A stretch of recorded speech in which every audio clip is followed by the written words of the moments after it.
Hola, bienvenidos a una entrega más de estas videocolumnas para el canal de mi amigo Jesús Escobar Tobar. Y en esta ocasión quiero plantear con ustedes dos temas que podrá parecer que no tienen mucho en común, pero verán que cuando uno jala la hebra, pues resulta que siempre vamos apuntando a los mismos lugares, ¿no? Estos dos temas, pues es lo poco o casi nada que sabe hasta el día de hoy el gobierno mexicano, al menos en esta última semana, sobre la detención de Ismael Mayo Zambada, fundador del Cártel de Sinaloa, un capo que, digamos, cobró notoriedad debido a que nunca había sido encarcelado por ser uno de los fundadores del Cártel de Sinaloa cuando se desmiembra el Cártel de Guadalajara a finales de los 80s y que durante muchos años mantuvo un bajo perfil y que a raíz sobre todo de la detención y encarcelamiento, el último encarcelamiento de Joaquín El Chapo Guzmán, empezó a cobrar cada vez más notoriedad el papel que había fungido el Mayo Zambada dentro del Cártel de Sinaloa. Resulta sorprendente que después de prácticamente 2 semanas de esta detención a finales de julio, realizada en Estados Unidos, el gobierno de México prácticamente no sabe qué ocurrió, no sabe cómo llegaron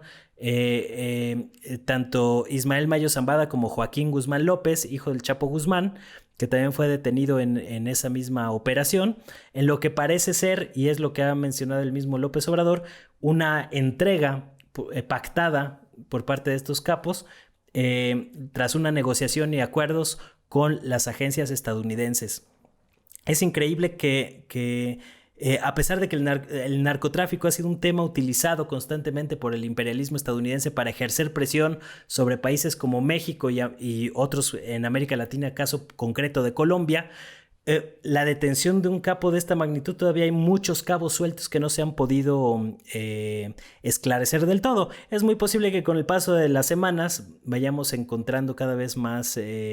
claridad sobre este asunto, pero no deja de llamar la atención pues cómo se ha dado este tema, que también en buena parte pues habrá de tener algo que ver pues la manera en que la DEA lanzó su campaña en contra del presidente López Obrador. Este les respondió en un par de ocasiones y digamos que es parte de esa tensión continua que hay por parte de las agencias estadounidenses y el gobierno mexicano, o que ha habido a lo largo del actual sexenio, en algo que no podemos quitar el foco geopolítico en estos casos. Cuando uno estudia la historia del narcotráfico en México en los últimos 50 años, es muy evidente cómo en 1972 Richard Nixon, el presidente estadounidense, inicia la guerra contra las drogas. Al poco tiempo se inaugura la DEA, la Agencia Antidrogas estadounidense, y en esos primeros años de la década de los 70s, a finales de los 70s, el tema del narcotráfico se convirtió en una coartada muy útil para las operaciones de contrainsurgencia a lo largo de América Latina, con la Operación Cóndor, en donde el tema del tráfico de drogas se utilizaba para eliminar a la disidencia política, sobre todo movimientos subversivos de izquierda que proliferaron a lo largo de América Latina, y que con el apoyo del gobierno estadounidense, muchos gobiernos de derecha en América Latina pues utilizaron este tema para desaparecer, exterminar o acotar a muchos grupos disidentes. Ya en la década de los 80s, pues los grandes cárteles de la droga de aquel entonces, el cártel de Guadalajara y el cártel de Medellín en Colombia, los dos primeros grandes cárteles en América Latina en la historia reciente, se vuelven transnacionales con el apoyo de la CIA. Está muy ampliamente documentado ese tema, a pesar de que muchas veces cuando uno revisa la cobertura de los medios mexicanos y estadounidenses parecería que omiten convenientemente estos temas para manejarlo con fines políticos. Luego de que se desmembró el cártel de Guadalajara tras todo el caso de Enrique Kiki Camarena a mediados de los 80s,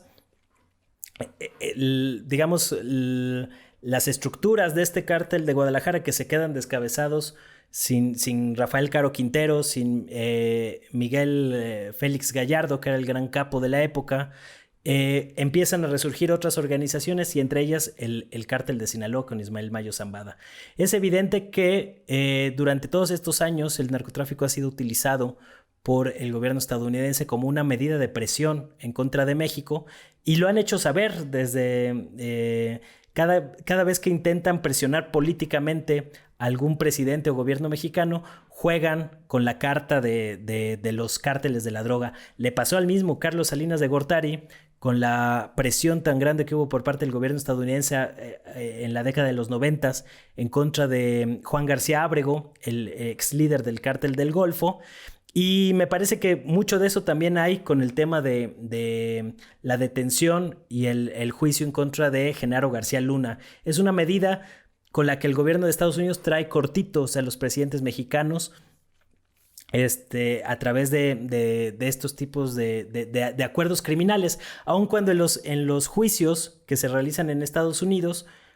pues prácticamente nunca se menciona el papel que han jugado las agencias como la CIA, la DEA o incluso el FBI en muchos de estos casos de violencia que lamentablemente han costado muchas vidas en el país, y por eso me parece particularmente grave. Y digo, por si hay alguna duda de estos manejos políticos, pues basta ver cómo Ismael Mayo Zambada va a ser procesado en la misma Corte Federal de Brooklyn, en Nueva York, en donde fue juzgado tanto el Chapo Guzmán como Genaro García Luna. Es decir, 3 grandes personajes y 3 grandes perfiles siendo juzgados por el mismo juez. Vaya casualidad, parece una casualidad muy conveniente, y sobre todo cuando el juez Brian Cogan, que va a ser el encargado de procesar también a Ismael Mayo Zambada, según ha trascendido en el reporte de algunos medios, pues ha sido particularmente cuidadoso a la hora de que no se mencione nada de la intervención de estas agencias estadounidenses en el tema del narcotráfico, aun cuando, sobre todo en el caso de Genaro García Luna, pues hasta eran sus socios, tenía socios dentro de las empresas que había montado en Miami. Por ahí tenía un socio de la CIA, un socio del FBI, un socio de la DEA, pero nada de eso salió en el juicio en contra de Genaro García Luna. Entonces, a final de cuentas, me parece que es otro episodio, esta detención de Ismael Mayo Zambada, que muestra cómo el tema del narcotráfico pues es una constante del asedio imperialista estadounidense en contra de los países de América Latina. Y ya que estamos hablando de asedio imperialista en América Latina, pues basta ver lo que ocurrió la última semana, cómo cambian las cosas y cómo dio un giro el tema de la crisis política en Venezuela, luego de algunas situaciones particulares. La semana pasada, el gobierno de Estados Unidos y el Departamento de Estado, a través de Anthony Blinken, el secretario de Estado, incluso habían reconocido al opositor Edmundo González como presidente de Venezuela, en algo que fue interpretado por algunos, incluyéndome, como una versión 2.0 de Juan Guaidó. Recordarán aquel diputado que se autoproclamó presidente encargado de Venezuela, ahí él solo en un templete, con el apoyo de Estados Unidos y del gobierno de Donald Trump, y que se fue desfondando poco a poco el apoyo a Juan Guaidó, a pesar de que le habían dado incluso activos que le pertenecían al Estado venezolano para que los operara de manera completamente irregular. Lo que hemos visto en la última semana, pues fue muy parecido. Este intento de golpe de Estado, un nuevo intento de golpe de Estado, van al menos, yo tengo muy frescos 3 o 4 intentos de golpes de Estado en Venezuela en los últimos 20 años. Se han intensificado también a partir de 2014. Y bueno, ya comentamos la semana pasada cómo había este interés por los recursos de petróleo, de oro y demás, ¿no? Pero después de todo lo que vimos en la semana pasada, la OEA, la Organización de Estados Americanos, ahí tratando de incidir en los resultados, con la oposición venezolana y la prensa corporativa en Occidente, la prensa hegemónica, con una campaña muy intensa de que el gobierno de Nicolás Maduro debía de presentar las actas o los organismos electorales en Venezuela debían de presentar los resultados lo antes posible, a pesar de que la ley venezolana da 30 días de plazo para ello. Traían una campaña muy intensa con las actas. Se dieron una serie de maniobras políticas muy interesantes, pero me parece que uno de los puntos fundamentales en los que impidieron el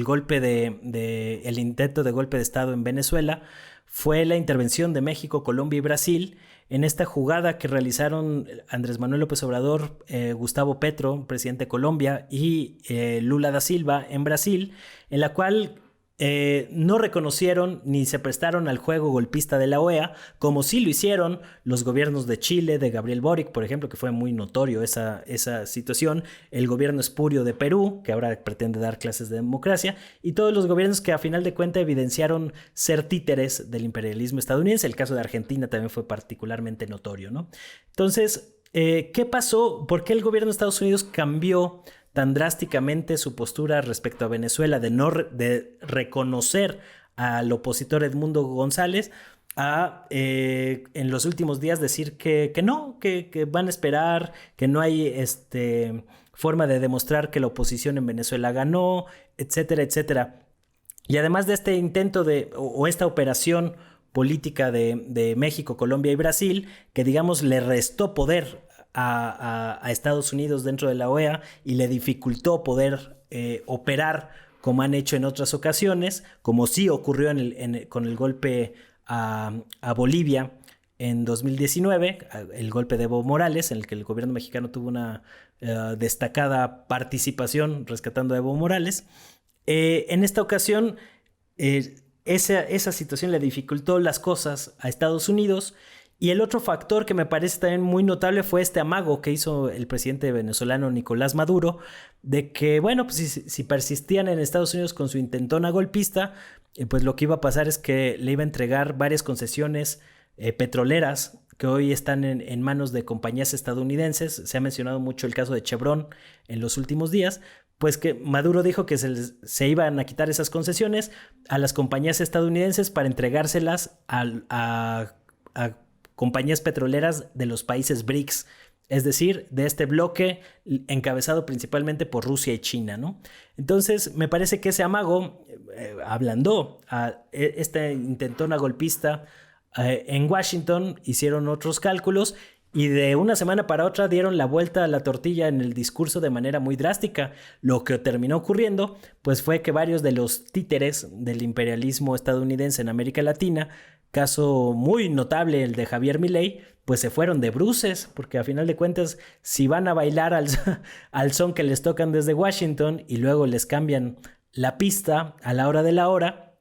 pues quedaron bastante exhibidos estos presidentes y estos gobiernos de derecha en América Latina que actúan al son que le tocan desde la Casa Blanca en Washington, ¿no? Entonces me parece que, si bien es cierto, todavía todavía van a pasar algunos días antes de que se disipe completamente el peligro de una intentona golpista en Venezuela. Me parece que el pueblo venezolano y el gobierno de Venezuela lograron pues salir avantes una vez más en otro nuevo intento de golpe de Estado en Venezuela, orquestado desde Estados Unidos. Entonces ustedes fíjense, por un lado están estos asedios muy fuertes desde la prensa, desde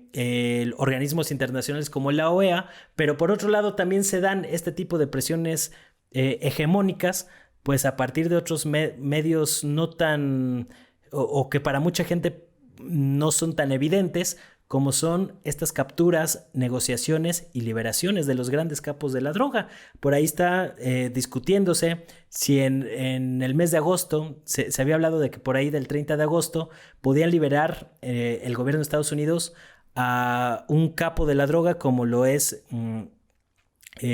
Ociel